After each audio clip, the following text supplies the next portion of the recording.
Quand tu demandes aux gens où est-ce que vous avez mal, en fait, il y a deux niveaux de langage. Il y a le langage des mots qui induit une certaine confusion et tu as le langage corporel. Le fait de demander à la personne où est-ce qu'elle a mal, souvent, avant que la réponse vienne, à la rigueur, les mots, je ne vais pas trop analyser les mots, je vais plutôt observer comme Sherlock Holmes.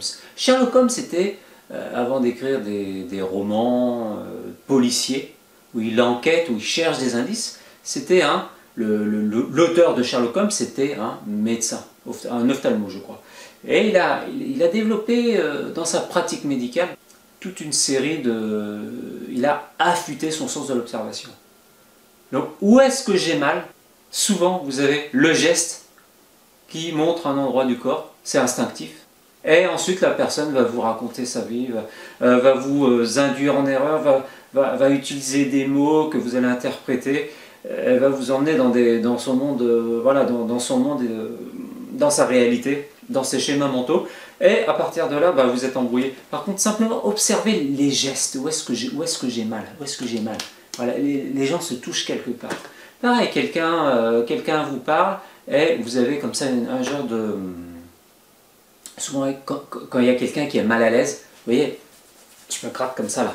Mais c'est instinctif, ça marche chez beaucoup de gens. Vous voyez, il y a un genre de langage corporel et pour la douleur, voilà, la personne, elle connaît son point, elle connaît son point de tension, elle connaît le point qui va la soulager. Alors, où est-ce que j'ai mal? Où est-ce que j'ai mal? Eh bien, vous avez le geste, regardez, observez le geste de la main qui va indiquer, si vous voulez, les zones qu'on peut traiter. Dans notre cas, sinusite, eh bien simplement, on va utiliser un point de chaque côté du nez, ici, et au-dessus des sourcils, tout simplement. On va jouer avec ce petit instrument qui est fabriqué en Allemagne. C'est une petite ventouse diamètre 1 cm, ventouse en verre, avec une petite pompe. Et c'est vraiment l'outil idéal pour tout ce qui est massage du visage et traitement avec le visage. Et franchement, pendant des années, j'ai utilisé l'acupuncture avec plus ou moins de succès, notamment pour les sinusites. Et puis un jour, comme par miracle, je vois vraiment je vois ce petit instrument là, le simple fait d'aller aspirer, en fait, aspirer la peau, aller dégager les pores de la peau, faire aérer les couches de la peau, simplement avec un phénomène de succion et d'aspiration. Là, franchement, ça m'a étonné. Et là, j'ai su que c'était vraiment une petite méthode qu'il faut utiliser, quoi. Deux étapes. Première étape, on va simplement coller la ventouse. Voilà, là, elle tient la ventouse. D'accord, hein? Aspiration faible, légère. D'accord. Ensuite, deuxième étape, simplement créer un mouvement de tension. Engager la tension. Contrairement à la digitopression où l'on appuie, là, pour une fois, on fait l'inverse. On n'appuie pas, on soulève. Voilà. Donc je soulève une fois, deux fois,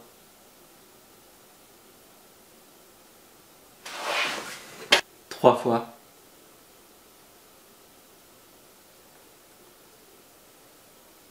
quatre fois. Simplement. Même chose, droite, gauche, et deuxième point au-dessus de l'arcade sourcilière. Trouvez un point de chute. J'appuie sur la poire, je pose. Voilà, elle est posée, succion légère. Donc ça tire à peine, on tire à peine la peau. Et ensuite ce travail on soulève la peau. Je tire, merde, j'ai raté mon truc là. Soulève. Tiens, je vais le faire là.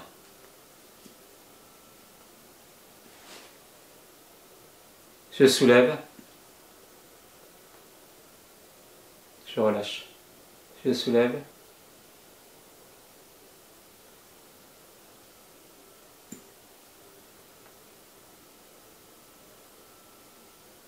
Je relâche. Je soulève. On peut aussi s'amuser à dégager les ailes du nez en massage, en ventouse mobile. Voyez.